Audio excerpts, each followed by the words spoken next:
So now I've taught you the basics of just viewing the maps and where to navigate. Let's say we're out there. So let's say we're at Grouse Ridge. Okay, so these are all my tracks or breadcrumbs. All these black lines are my breadcrumbs, and you can change it to whatever color you want, and you can hide them too.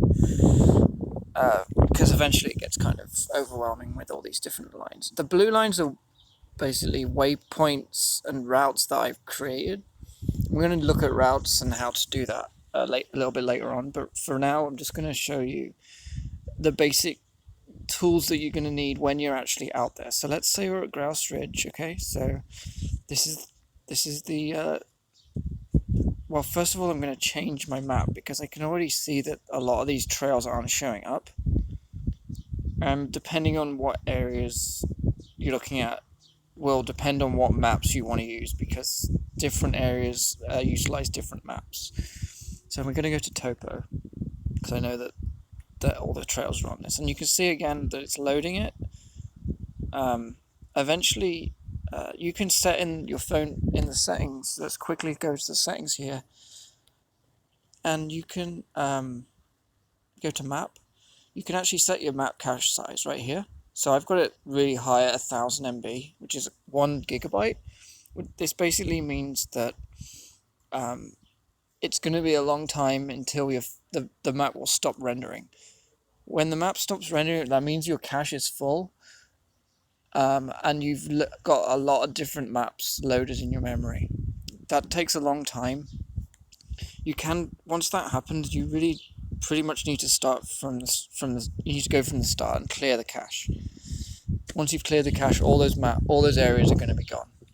So you can set it really high. It depends on your phone. I have 64 gigs and an SD card, so I'm not really worried about storage. Okay, so anyway, let's go back. So these while we're here, these top four areas you're going to be using a lot. And to go to the map, it's this one here. To go to routes and tracks, right here.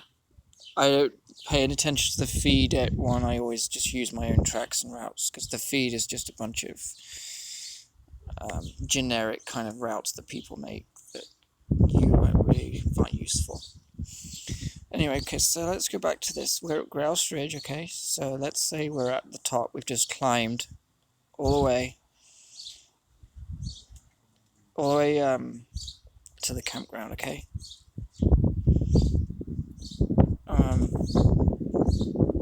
Now you can set waypoints or points of interest, so I can hit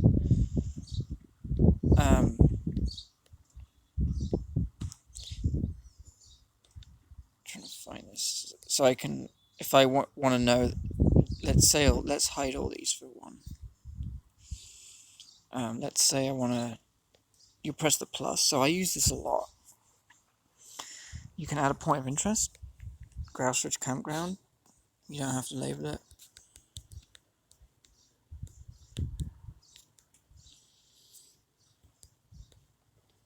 And then you use this and you can position it.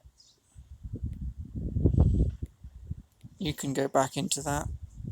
You can select this Grouse Ridge Campground, and you can go to edit, and you can go to properties, and you can actually change the symbol of it.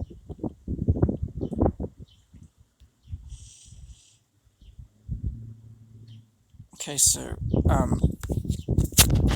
now we're looking at this map. The really cool feature that I like to use a lot, especially when I'm in a new area, is using the elevation that ViewRanger is telling you, depending where your crosshair is.